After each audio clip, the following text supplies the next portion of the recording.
Hi everyone, my name is Kristen and I'm a registered dietitian nutritionist at Torrance Memorial. This year we're celebrating National Nutrition Month with the theme of Fuel for the Future. We're looking at choices we can make to not only improve our health but also preserve the environment for future generations.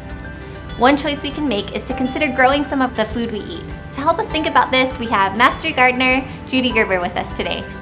So Judi, growing some of our own food can feel pretty daunting to a lot of people, but can you share with us why people might want to try it at home?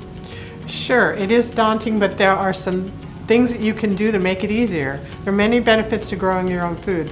Some of the benefits include knowing what's in your food, it's got more nutrients, it's fresher, it can actually lower your food costs and provide you with overall health benefits because it's a fun way to get some light exercise and it provides stress relief. But for most gardeners, including myself, the biggest benefit is that it just tastes better. Yes, it can be a great way to encourage your family to eat more fruits and vegetables and also make some sustainable plant-based foods at home. Judi, can you give us like a quick 5-step guide to edible gardening at home? So there are 5 simple steps that I usually use to get started on an edible garden. Number 1, I always recommend that people start with a plan. That way they make sure they have the kind of garden that they want to have. So you want to start by asking yourself a few questions. What kind of garden do I want? Do you want edibles? If you want edibles, do you want veggies? Do you want herbs? Do you want flowers? Do you want some kind of combo? If you don't know, how are you going to find that out? Having a notebook planner or even using the notes feature on your phone, start making a list of things that you like, and if you see or taste something that's in season, make a note of when that is. Once you know what you like and want, then it makes it easier because you need to know when and how to plant it. That means planning ahead seasonally, whether it's a cool season plant, whether it grows in the warm season, whether it can grow in both or either. The second step that I recommend is selecting your site and how to do that. If you have a plan of what you want to plant, you can go ahead and select your site based on whatever the needs of those plants are, right? So do those plants need more sun, more shade, or do they all need different things?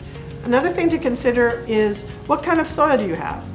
Is it something that can be fixed? How is the sunlight? For most things that fruit or flower, you need a minimum of 6 to 8 hours of full sun every day.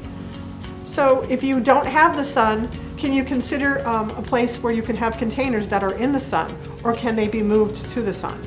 How big is the site? Is there enough room to plant what you decided you wanted to plant?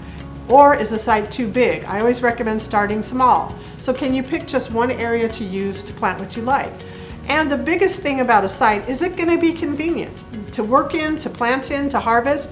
And most importantly about convenience is the water source. Is there a convenient water source nearby?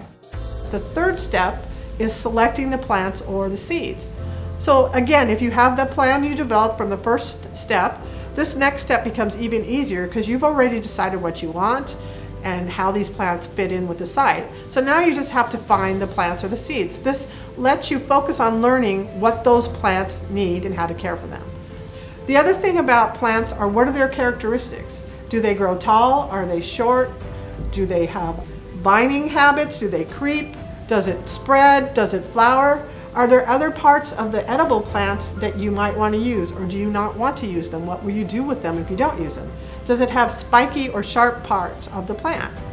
And what can you grow with that plant? What can you grow as a good neighbor or companion plant? Do you have something that you want to plant out successively? Like lettuce. I have lettuce here, and normally when I plant lettuces, I plant them successively every few months. So you want to figure that out. The next step is probably the most important, which is maintaining the garden or garden care. My number 1 rule in gardening is consistency, consistent care.